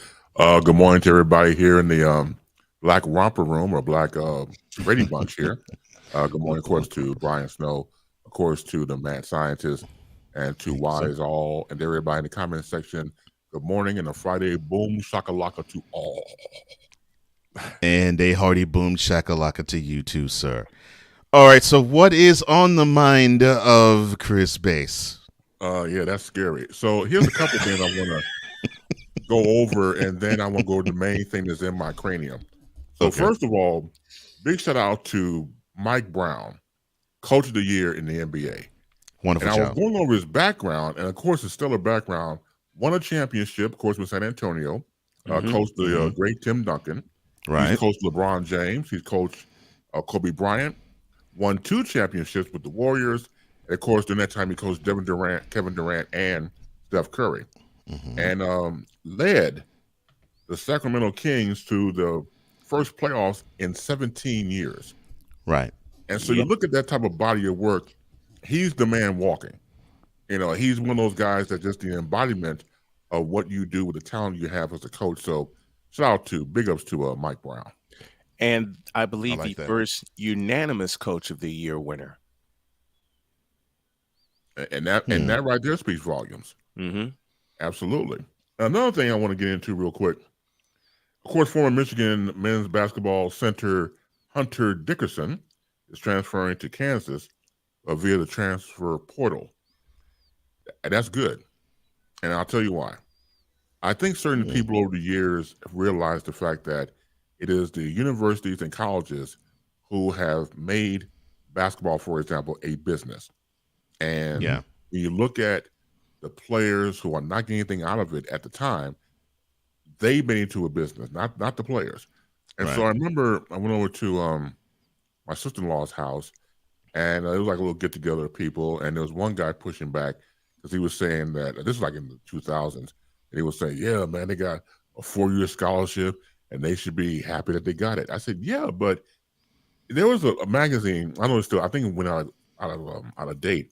I think they stopped doing it. East Bay. So East Bay out of Wisconsin would have all these different sports, paraphernalia in their book, jerseys and stuff. So I would go to for example, I'm going to NBA college stuff, go to the college section. Of course, they have the likenesses and the numbers and jersey notes. They're not getting paid. So again, you got to give money. You're not going to miss it. So it's not like you'll sit there, well, if I give you this stipend of money, I'll be broke. No, they won't see broke, never. So you can give a stipend to the college players. They have an agenda. They want to go to the next level and become professionals. So that's what the ones who are going to do it. But the ones who don't go professional, what about them? Nobody talks about them. The ones who just stay in college, or maybe go overseas, or maybe go overseas at all, have a college career, and that's that. So give them a stipend. Now, you want to make it educational, give them a stipend, make them take a business class to learn how to handle money. So that way, it's all encompassing. But when I heard pushback over time, well, they don't deserve any money. No, they do deserve money. Well, that was Ed O'Bannon's problem with the NCAA. Yeah, that's right. Because they were making boku dollars hand over fist with these sports games, with NCAA basketball, NCAA football, and I know because I used to love playing NCAA football and NCAA basketball, and they had these players' likenesses, and them not seeing any money from any of these deals. But the NCAA is making all this money. Yep. So that is criminal. So how is it that you're using these players, using their likeness, because it's these players, they're using their numbers, even though they're not putting their names, they're using their numbers, they're using their likeness, and yet these universities are profiting crazy amount of money. And you think what a 4-year scholarship is we're talking about billions of dollars. Yeah, and you said the right word, Wise. Billions of dollars. And again, y'all mentioned the one player who started the conversation, which took too long to happen. That, of course, was Ed O'Bannon when he played with UCLA. And remember, this was right after UCLA won the national championship in 1995. That's a conversation that should have been started a long time ago, a very long time ago, because it's like what Bass said. They've turned the sport into a business. And unfortunately, the kids are getting the wrong side of the business. They're not getting anything. Now, these NIL deals come up. Do they benefit the players? In a way. But who do they benefit more? They benefit the schools. They benefit the NCAA. They benefit the NCAA. If you really want to benefit the kids, do what Bass said. give them a stipend, and then attach a business class to it so they can learn how to handle money when they get to the next level. And there's people that still are railing against the fact that these students are making money now. Well, they need to shut up. Yeah. Well, it's just that simple. Sit down in the corner, eat your curds and whey, and shut up. Yes, sir. It's actually benefiting them because now these players are not in a rush to go pro. Right. They might stay longer. Well, thank you, Base. Angel Reese is a perfect example. She could have gone pro to the WNBA, but she knows she's going to make more money off of NIL deals in college than she would be making at the WNBA. So you're benefiting from the fact that these students, yes, they have these NIL deals, but they're staying longer now because they're making more money now. Yeah. So I'm like, why would I want to leave this cash cow to go to the WNBA and not make no money? Which is not a cash cow. And not going to make no money in the WNBA. Right. Yeah. And to me, it should be a win-win. I mean, if you can get these college athletes to play longer at the institution, and you could do so by having them make money off their NIL deals, wouldn't that actually be more beneficial for your program, that you actually have more mature athletes that will stay longer, and that you could actually have them teach the ones that are coming in how they could handle their money with these NIL deals too? Yeah. I mean, to me, it just makes too much sense. It just makes too much sense. It makes too much sense. Look, sometimes the right thing could be staring you in the face and you still ignore it. And I think some of these people that are pushing back in the NCAA, the old guard board, they want to hang on with greed to the money that they're getting, want to share it with nobody. And so when you have that type of mentality, that miser mentality, once again, you're not going to lose it. You're not going to miss it at all. Once again, with the word you said, billions of dollars, you're not going to miss stipends to these college players and such forth. So you're just not going to miss it, but that's just being greedy. And again, the student athletes who are trying their best to represent, they were recruited and everything else. Yeah, give them what they want. They want a fair shot, a fair trade, a fair exchange. Opportunity. Now, they've been doing it for years. It's on the down low, quote unquote. Of course. A must-see movie, even though some people may not like it, Blue Chips. Yeah. When you watch Blue Chips, you see those players like my man Ricky from French Lick, kind of like a Larry Bird type of player. Coach, give me $50,000 in that bag, and you got me. And even though the player that's Shaquille O'Neal's player character didn't want anything, the others had to make a deal. When Nick Nolte's character had to become what he didn't want to become, he wanted the boosters had to back him. The boosters were pressuring him to get these blue chip players, and they did well. But it's like, I feel grimy for doing this. I feel sad inside because I didn't want to do it. If he goes at the end of the movie, he walks away and teaches younger boys on the court at night because that was pure. Right. That was pure. And Nick Nolte's character said, I have to say the two words I thought I'd never say. I quit. And he put the microphone down and walked away. Yeah. Exactly. So when you look, when that mirrors life itself, it's a lesson to be learned. It's not just a movie. I mean, that was based off of fact. And so when you look at the factual situation, and it's much worse than the movie, something has to be done. And like we said before earlier in the conversation just now, you just might entice the player to stay longer because, as you know, especially in basketball, a one and done, and I'm out of here. Yeah. And which should repeal the one and done rule now with these NIL deals in place. But that brings about another problem with these deals being out of control, part one, and part two. And I'll say it again, it benefits the student athlete to a point. It kind of, I never thought I'd use this word when it comes to college athletics, but I'll go ahead and use it. It kind of pacifies them. It pacifies them. Okay, we're getting paid for what we do, but who's getting the bigger benefit? College. The school. They'll always get the bigger benefit. And the NCAA. They're getting they'll always look bigger benefit.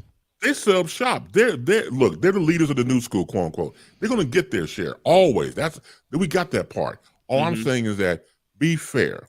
Yeah. Just give a little to the players, and they'll be great. I don't think we'll pacify them. I think we'll more encourage them. I think that's a lesson going into the professional if they're talented enough to even get that far. Right. Yeah. Point. Very good point.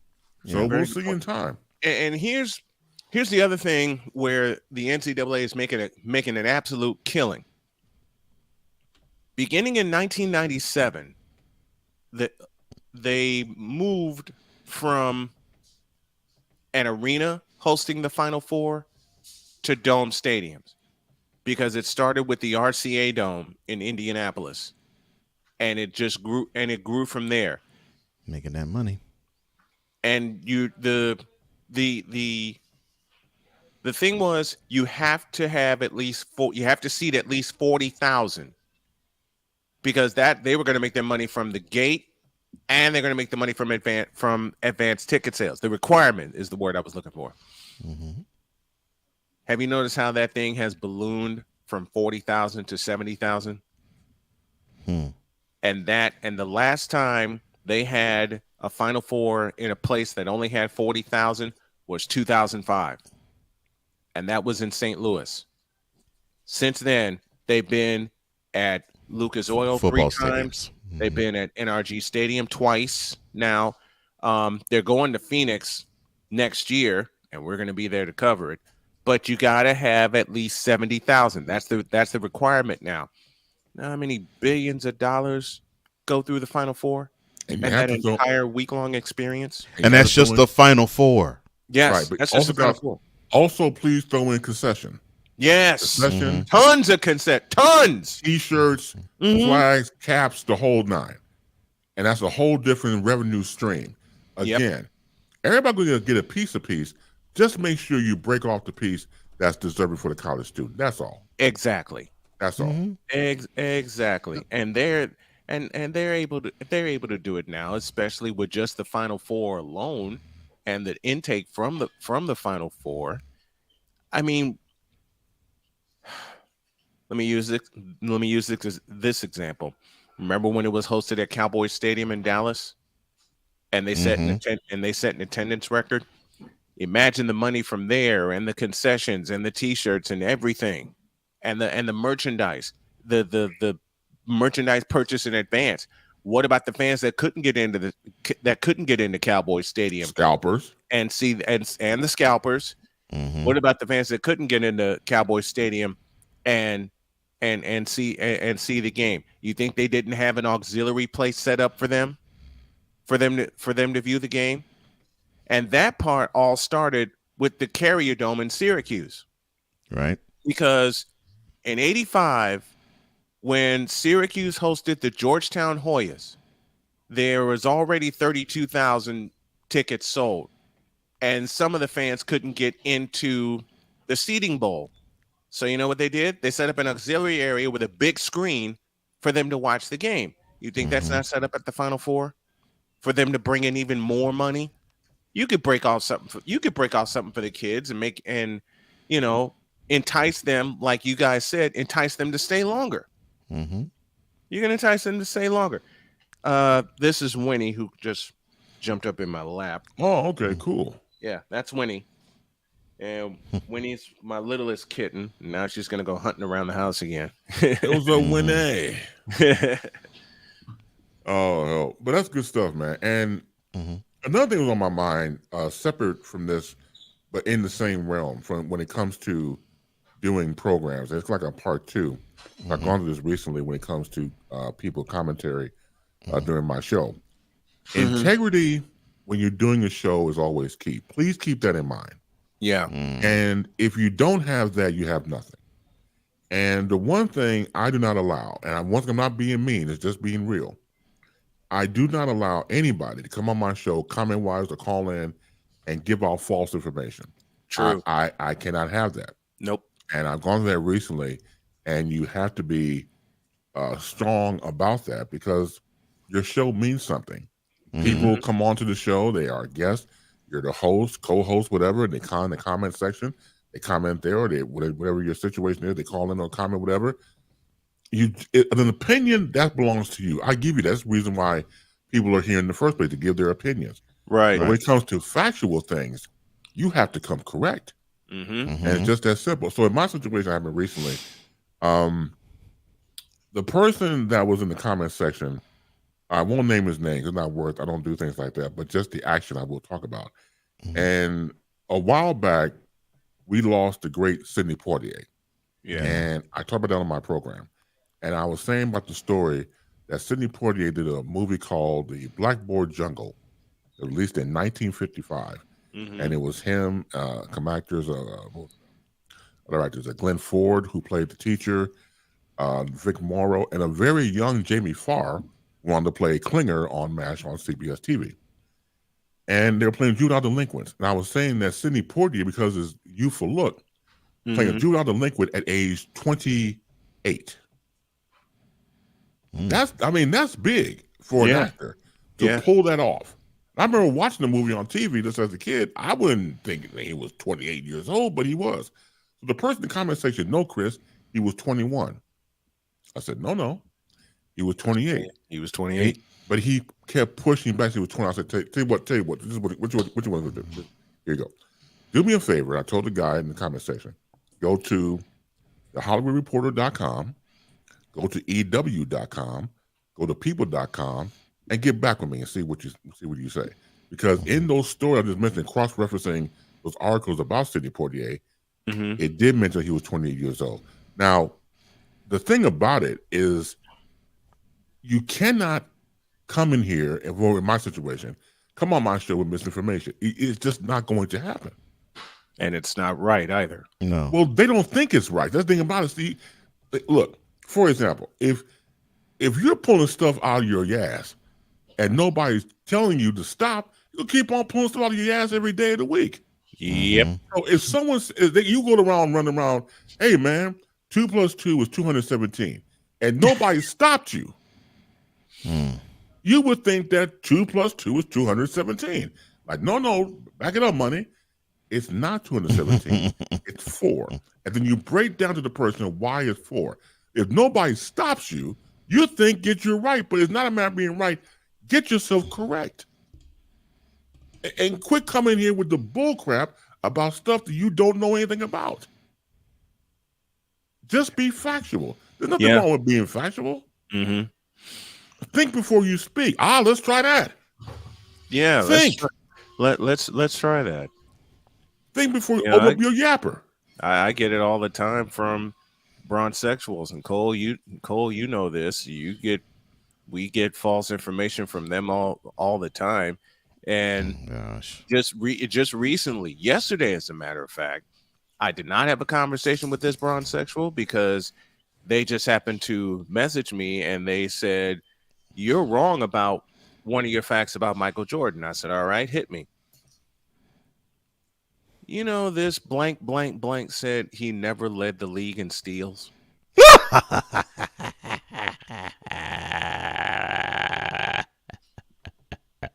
So it did turn into a lost conversation. I said, wait, are you telling me Michael Jordan never led the league in steals? And he said, yeah, and you can't prove it. I said, oh, really? Give me 10 minutes. So I have game 2 of the Cavaliers and Bulls from the 88 playoffs. And Brent Musburger, in a play in the third quarter, when Michael Jordan stole the ball from Mark Price on a pass, said now he comes up with a steal. First time ever that someone has led the NBA in scoring and steals. I played that whole sequence for him. Thought I'd shut him up. The goalpost had to be moved back. He kept pushing. And Base, I know you've gone through this. We've worked together. Goalpost had to be moved back. I already know. Had to be moved forward in this case. Had to be moved forward in this case. And you know who he was defending. He who will not be named. Yes. Say who he was defending. Of course. you know, he just happened to say, well, led the league in steals too. Really? When? Oh, he led the league. He led the league in steals. He did. Now, It's the wrong person to actually say that to, too. And Cole, I expect you to get a certain button ready. Mm-hmm. Who in their right basketball mind actually believes that number 6 in the purple and gold has ever led the league in steals? Let me see if I can find that button. Oh yeah. Thank you. Oh, good and Lord. I went back to this person who shall not be named, nor his group, because it is Friday and not Wednesday. I said, do you realize that Michael Jordan led the league in steals Not 3 once. times? Not twice. 3 times.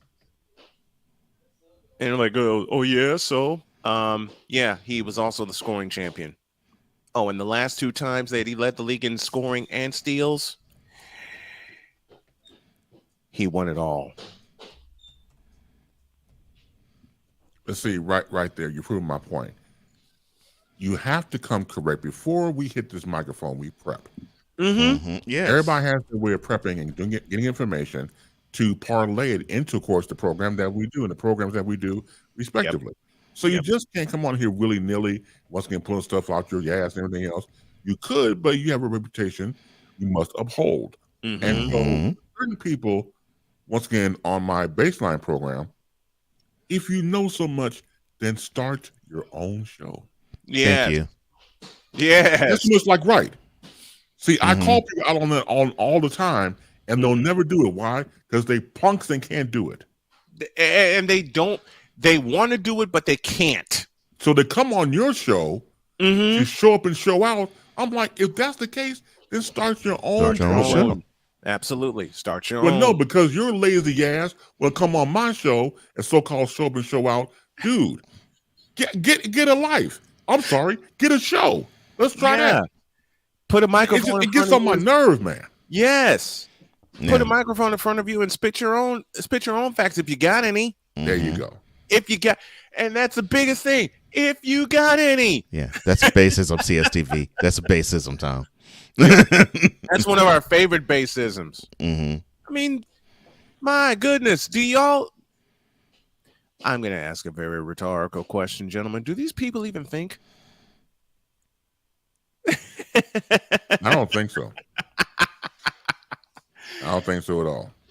We're going to keep base here. Want to thank the folks at CSTV for tuning us in this morning.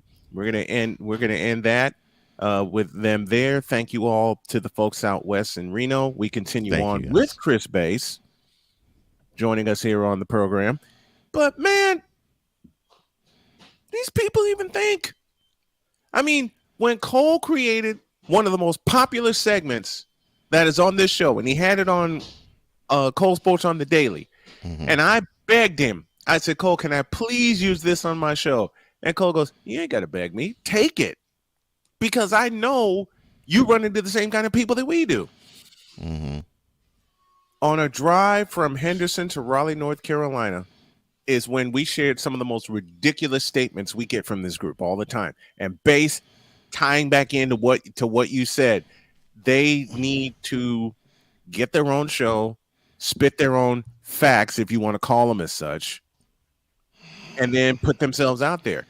The problem with that is they're too afraid to put themselves out there because they know someone will call them on it. They can't do it. Right. That's first and foremost, they cannot execute a program. And again, I don't care how it comes off. It's just that over the years, I'm getting tired. Yeah. I'm sick and tired of being sick and tired. Yes, at times I'll claim the old man, get off my lawn, you kids, type of Bermuda shorts and the black socks and everything else with the sandals. I'll do that. I be that. I'll go on and do that because that's the element that I get into. Be that, please. I haven't heard that in a minute. I'll be Man, look, you know me when I start to give minutia stuff out the thin air. That's what happens. And the thing about it is this.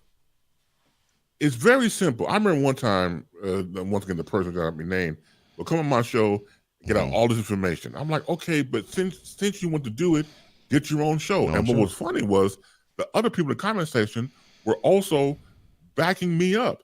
It was like, yeah, dude, get your own show. In fact, one person I used to work with, in fact, she's a former student of mine at Columbia College. She was in the comment section. She said, I'll produce your show for you. Oh my gosh. To the guy. And the guy faded to black. Oh my gosh, that's funny. He didn't say anything in the comment section. He faded to black, and that was it. Because he was pressured to, hey man, do you like some sort of a quiz show.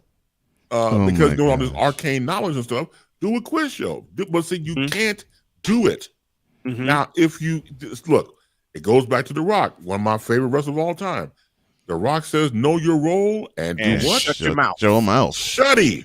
But Cole, play that, please. We got to do that in honor of base. Play that, please. Oh my gosh, yes.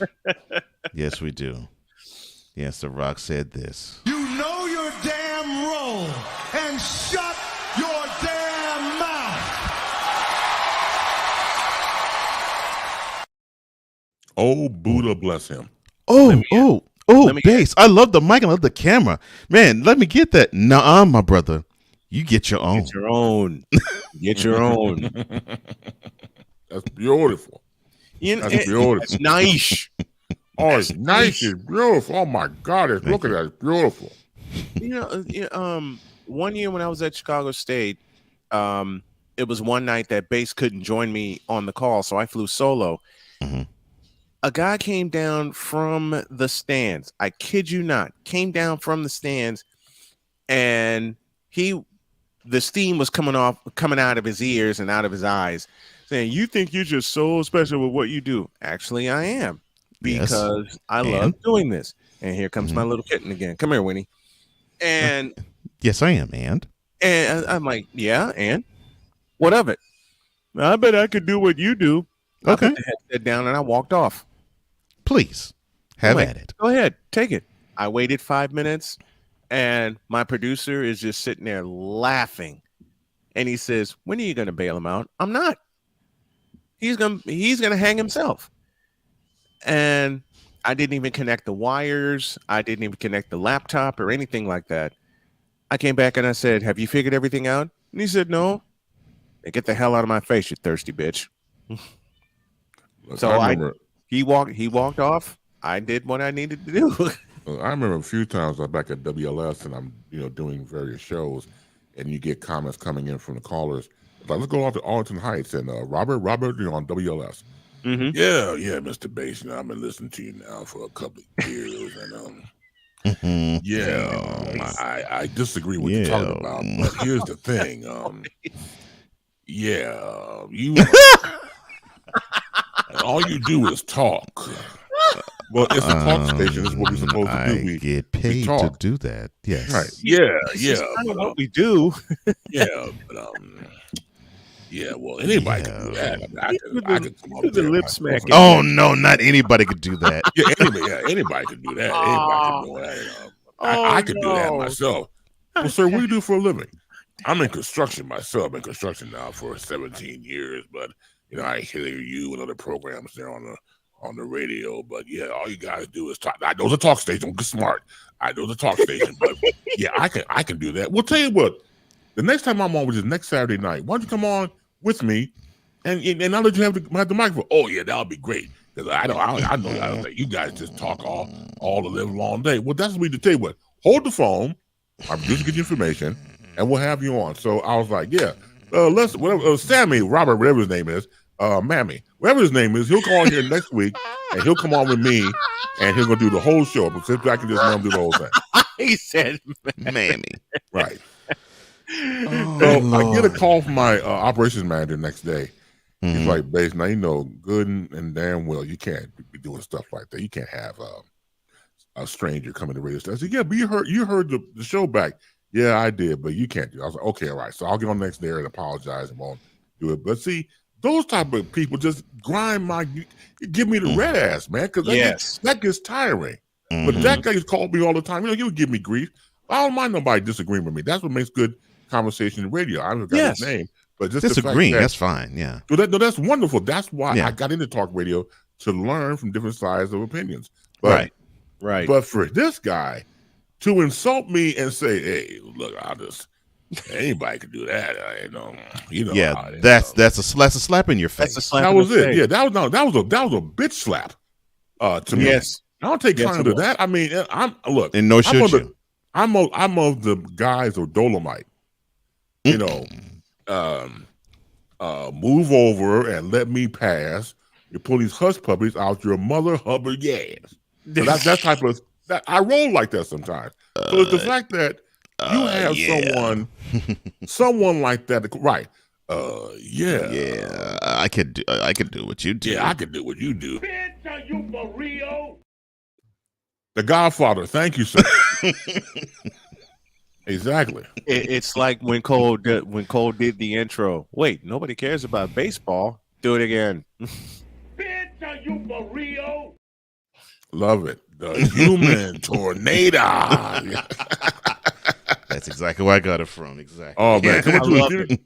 When I had the DVD set, and they also had this DVD of miscellaneous stuff, and they had him recording the movie trailers. Gosh, yes. Oh geez. Man, that was hilarious. Coming to a theater near you in Detroit, the human tornado. Oh my gosh. I was like, man, you should have put that on the film. When Cole redid the intro, and I saw it for the first time, and I saw that part right there with Dolomite, I was cracking up laughing. But then I saw the entire 30-second scene where he got it from. Hilarious. And died. Hilarious. I died because, and the greatest part was when I watched that scene and was cracking up, my wife walked in and she says, "What are you cracking up about?" And I played it and she walked off laughing. It was so overacted it wasn't even funny, and yet every piece of that fit. Yeah. Every piece of it fit. You know what's interesting? When they did the biopic, they call me Dolomite. That was the one with Eddie Murphy. Yeah. It was a director. I can't think of the director's name. This director that years ago directed a movie called Ed Wood. And Ed Wood was a horrible director. Horrible in the guise of monster movies. Yes. He did work with the late Bela Lugosi. By that time, Bela Lugosi was advanced in age and he was on drugs, but that was his idol. They got a chance to work with him. Plan 9 from Outer Space got to be a cult classic. In the beginning, it was just horrible. Yes. You take these pie pans and you put them together and you get a string and they're supposed to be something from outer space. And the fact that Bela Lugosi died during the course of the movie, he got his dentist to play Bela Lugosi's role of vampire in the movie. It's god awful, but it became a cult classic. I think, in my humble mind, that Rudy Ray Moore is the Ed Wood of black movies. Probably so. I don't think you're far-fetched in saying that. I don't offer an argument. But y'all, if y'all haven't hung around for a full Boom Shakalaka, you need to start doing it more, because I'm putting a playlist together on YouTube. That, of course, is Chris Bass, the man in charge of the Boom Shakalaka. He joins us every Friday at the bottom of hour 2. You never know what he's going to say, but you're going to love it when he does. Thank you, Chris. We love you, brother, so much. Love you, brothers, more. I want to always tell you thank you for letting me be myself again. Have a fantastic weekend. Thank you. All right, Sly, and check your inbox. You got a gift, my man. Oh boy. No problem. And now, the transporter to Hades, the reformer of hooker whores, and the bronze god, the one, the only, the legendary Chris Bay.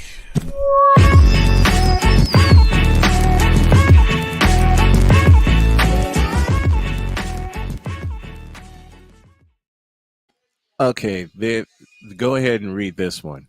This entire Boom Shakalaka was brought to you by Antonio Brown Academy. Be all the clown you can be at Antonio Brown Academy. I got another one courtesy of Victor, and you need to visualize this one. Oh, Lord. As your friendly neighborhood Vicala, I don't want you to end up taking L's like the Vooter. I want you to find your forever teammate. Find him or her with Bronbo. Find someone who loves you the way bronsexuals love.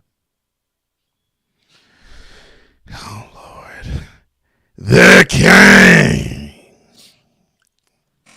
Now partnered with Hofax. Oh, my gosh. I was driving when Victor said that to me. I was driving to get dinner for me and Joe. Oh my gosh. And then Victor said that to me. Oh gosh, that's good, Victor. Oh my gosh, you were a fool, Vic. Play with JJ. It is great to have you on board, brother. Be part of the fam. Keep coming. And I love the comments that we've been seeing them.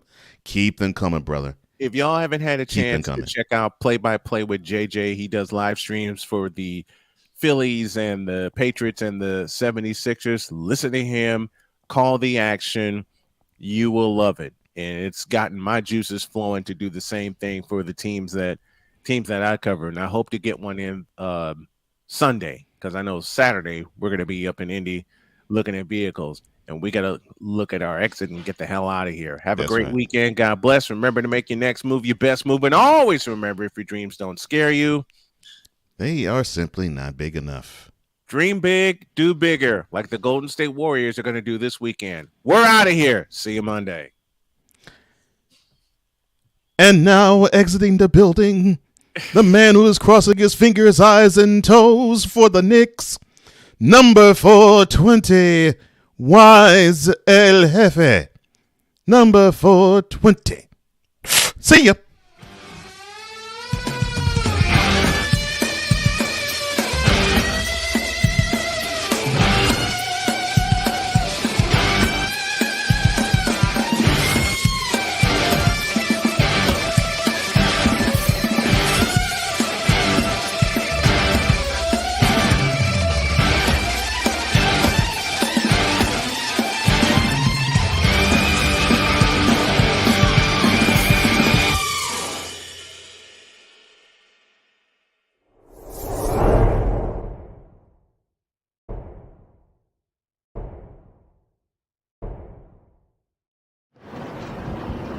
Eagles 49ers Part 2 coming next January. We're out.